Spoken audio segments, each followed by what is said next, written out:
ऑज आणि काटा लगा फेम अभिनेत्री शेफाली जरीवाला हिचं निधन. वयाच्या 42व्या वर्षी घेतला अखेरचा श्वास. अभिनेत्री शेफाली जरीवालाचा गूढ मृत्यू. शेफाली जरीवालाचा हृदयविकाराच्या झटक्यामुळे निधन झाल्याची शक्यता आहे. शेफाली जरीवाला ही 5 ते 6 वर्षांपासून तरुण दिसण्यासाठी ट्रीटमेंट घेत होती.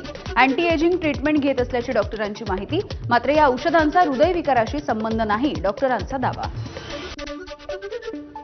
अभिनेत्री आणि मॉडेल शेफाली जरीवाला अंधेरीमधल्या घरी मृतावस्थेमध्ये आढळल्यामुळे खळबळ. मृत्यूचं कारण अद्यापही अस्पष्ट आहे. पोलीस आणि फॉरेन्सिक पथकांकडून पुढचा तपास सुरू.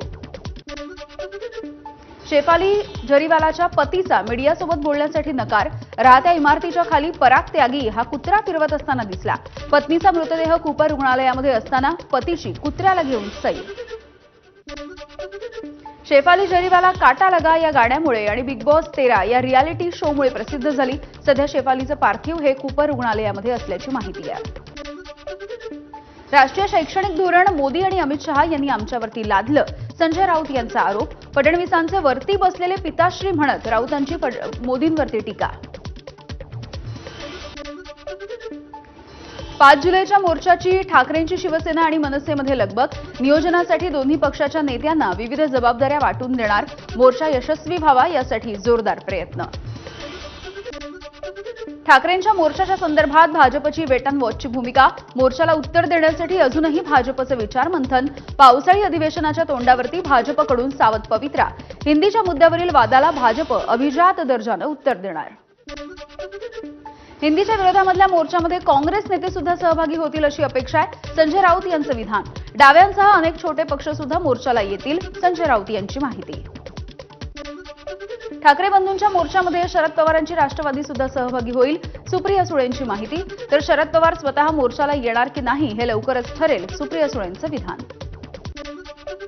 त्रिभाषा सूत्राच्या विरोधामध्ये कृती समितीचं एकनाथ शिंदेंना सुद्धा आमंत्रण.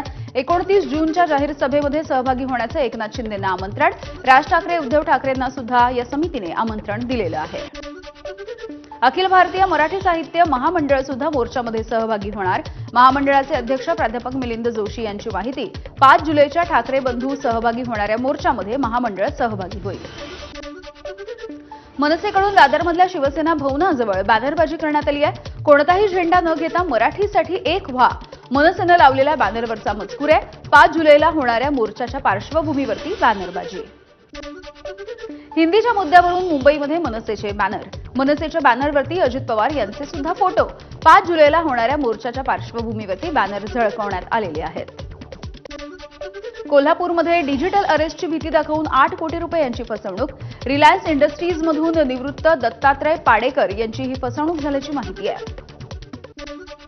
कोल्हापूरमधल्या 8 कोटींच्या फसवणुकीच्या प्रकरणी वरिष्ठ पोलीस अधिकारी विश्वास नांगरे पाटील यांच्या नावाचा गैरवापर. ईडीच्या कार्यालयामधून बोलत असल्याचं सांगून पैसे ट्रान्सफर करायला भाग पाडलं.